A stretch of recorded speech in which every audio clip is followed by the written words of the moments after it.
आज की इस वीडियो में हम ये क्लॉथ एनिमेशन बनाना सीखेंगे।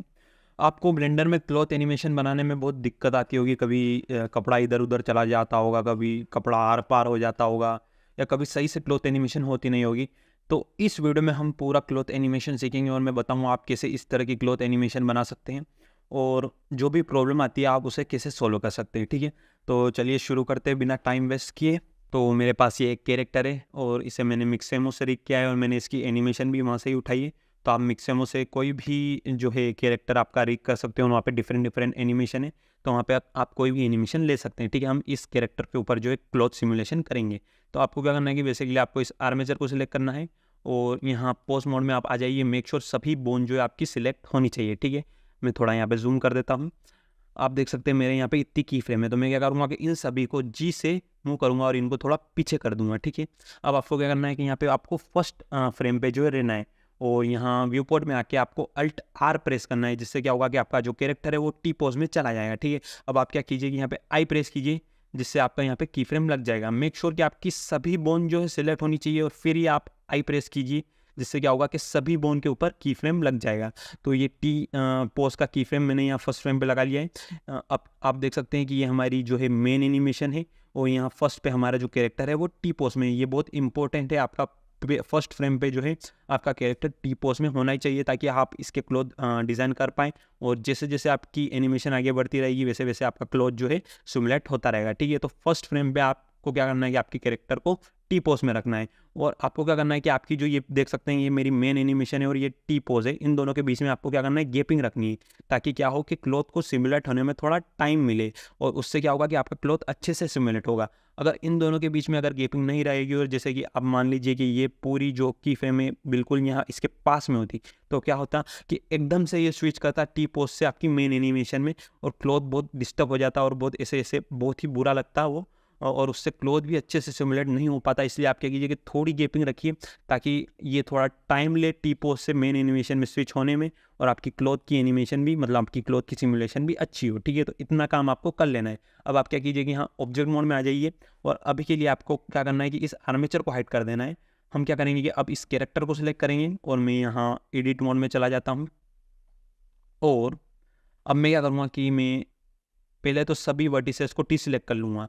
ठीक है, सब जैसे कि आप एडिट मोड में गए और ये आपकी सारी वर्टिसेस सिलेक्ट है, तो कहीं भी आप क्लिक कर देंगे तो सभी वर्टिसेस डी सिलेक्ट हो जाएगी। अब आप क्या कीजिए कि अल्ट प्रेस कीजिए और कोई भी एक वर्टिसेस यहाँ पे सिलेक्ट कर लीजिए।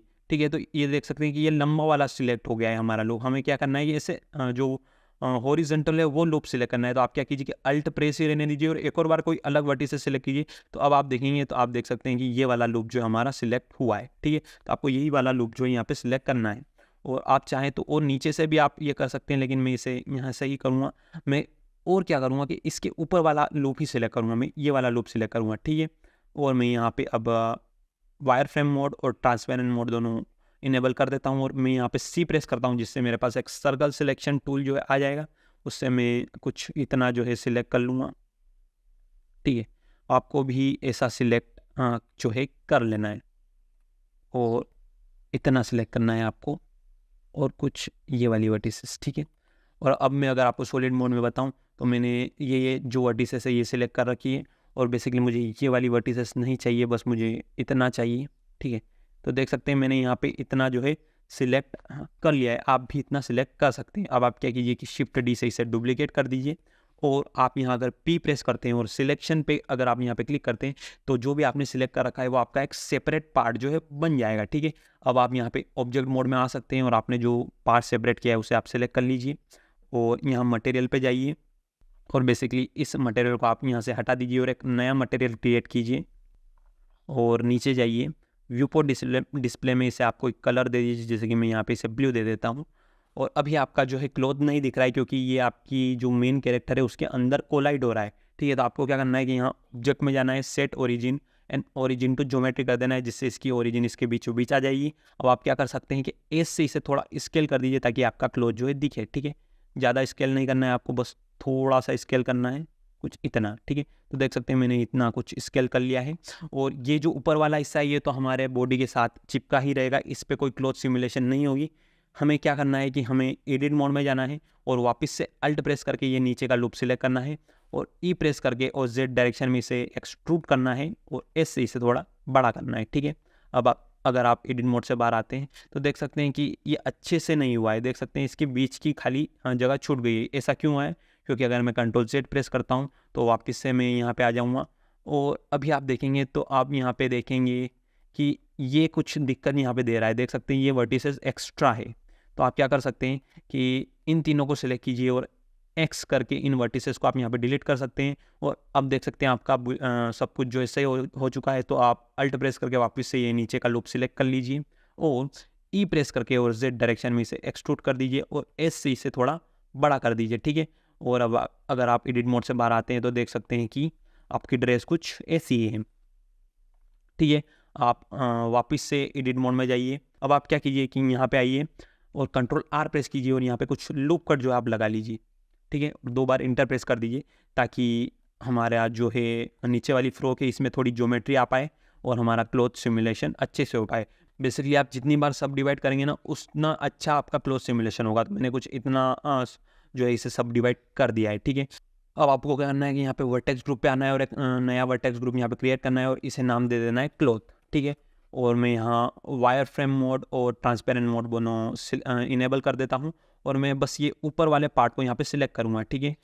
और यहाँ पे मैं इसे असाइन कर दूंगा, जिससे क्या होगा कि अगर आप जब भी यहाँ क्लॉथ को सिलेक्ट करके यहाँ पे अगर आप सिलेक्ट पे क्लिक करेंगे तो आपका बस ये ऊपर वाला हिस्सा जो आपने सिलेक्ट किया था वही दिखेगा। बेसिकली हमें क्या करना है कि हमने जो ये सिलेक्ट कर रखा है इसे हमें सिमुलेट नहीं करना है। ये बेसिकली हमारे बॉडी से चिपका हुआ रहेगा तो हमें इसे सिमुलेट नहीं करना है, इसलिए हमने एक वर्टेक्स ग्रुप बना के और वो सारा डाटा हमने डाल दिया है कि हाँ भाई हमने जो सिलेक्ट कर रखा है ना हमें वो सिमुलेट नहीं करना है, ठीक है। और हमें सिमुलेट क्या करना है, जो हमने सिलेक्ट नहीं कर रखा है। जैसे कि हमने ये फ्रॉक सिलेक्ट नहीं कर रखी है तो हमें इस क्लॉथ को सिमुलेट करना है। बाकी जो हमने जो सिलेक्ट कर रखा है उसको हमें सिमुलेट नहीं करना है, वो हमारा पिन के लिए इस्तेमाल होगा। बेसिकली हमारे बॉडी से चिपका हुआ रहेगा, ठीक है। तो आप बेसिकली इसे सिलेक्ट कर लीजिए, ठीक है। अब मैं वापस से सॉलिड मोड में आ जाता हूँ और यहाँ ऑब्जेक्ट मोड में आता हूँ, ठीक है।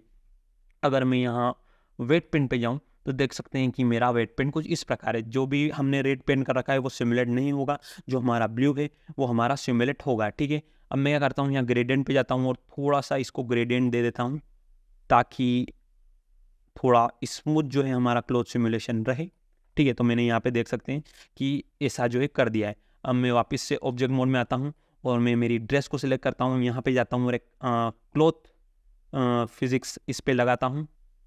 यहाँ मैं क्वालिटी स्टेप को 6 कर देता हूँ। मैं यहाँ नीचे आता हूँ और जो मेरा शेप है यहाँ पे पिन ग्रुप में हमने जो पिन ग्रुप बनाया था क्लॉथ नाम का उसे यहाँ पे मैं सिलेक्ट कर लेता हूँ। बेसिकली जो ये पिन ग्रुप है ये अब हमारा सिमुलेट नहीं होगा, ये हमारे बॉडी से चिपका हुआ रहेगा। तो आप पिन ग्रुप में यहाँ क्लॉथ सिलेक्ट कर लीजिए, ठीक है। और यहाँ कोलिजन पे आइए और यहाँ पे आप क्वालिटी स्टेप को 5 कर दीजिए और यहाँ सेल्फ कोलिजन को चालू कर दीजिए। बेसिकली आपको क्या करना है कि डिस्टेंस में यहाँ पे आपको 0.005 करना है और यहाँ पे भी डिस्टेंस में आपको 0.005 करना है। ये वैल्यू आपके हिसाब से अलग भी हो सकती है, तो आप यहाँ पे अलग अलग वैल्यू ट्राई कीजिए और जो वैल्यू आपको अच्छी लगे वो रखिए। मेरे इस मॉडल के हिसाब से इसकी जो जितनी स्केल है उसके हिसाब से ये वैल्यू अच्छी है 0.005, तो मैंने यहाँ पे ये रख दी है, ठीक है। अब आपको क्या करना है कि आपको आपका जो कैरेक्टर है उसको सिलेक्ट करना है और यहाँ कोलिजन पे क्लिक करना है। इससे क्या होगा कि हमारा जो ये क्लॉथ है ये हमारे बॉडी के आर पार नहीं जाएगा, हमें इस पर कोलिजन फिजिक्स लगानी है। तो मैंने यहाँ पे ये कोलिजन फिजिक्स लगा दी है और यहाँ पे भी मैंने क्या करना है कि यहाँ सॉफ्ट बॉडी है और क्लॉथ में थिकनेस को आपको कर देना है 0.005 और यहाँ इनर को भी कर देना है 0.005। तो बेसिकली मैंने ये वैल्यू बहुत बार ट्राई की है और हिट और ट्रायल के बाद मुझे ये वैल्यू मिली है। तो आपके मॉडल के हिसाब से ये वैल्यू अलग भी हो सकती है क्योंकि उसकी स्केल अलग होगी, इसलिए आप यहाँ पे अलग अलग वैल्यू ट्राई कर सकते हैं। जो वैल्यू अच्छी रखे लगे वो रखिए, ठीक है। तो इतना कर लेना है आपको। और मैं अब क्या करूँगा कि अपने क्लॉथ को सिलेक्ट करूँगा और यहाँ पे आऊँगा मैं कैच में और यहाँ एंड फ्रेम को करूँगा 140 और यहाँ बेक पे जो है मैं क्लिक कर दूँगा और बेकिंग के बाद आपकी क्लॉथ सिमुलेशन रेडी हो जाएगी। तो मेरा मैं यहाँ पे बेक हो चुका है और अगर मैं अभी आपको एनिमेशन प्ले करके बताऊँ तो देख सकते हैं कि ये हमारी क्लॉथ में एनिमेशन हो चुकी है। देख सकते हैं ये हमारा क्लॉथ एनिमेट कर रहा है, ठीक है। राइट क्लिक करके आप इसे शेड स्मूथ भी कर सकते हैं और हमारा क्लॉथ बहुत ही अच्छे से काम कर रहा है, देख सकते हैं। ठीक है, ये देख सकते हैं हमारे बॉडी के साथ अच्छे से कोलाइड हो रहा है, और जैसे जैसे हमारा जो कैरेक्टर है वो मूव कर रहा है उसके हिसाब से हमारा क्लॉथ सिमुलेट हो रहा है। तो ऐसे आप कर सकते हैं, ठीक है।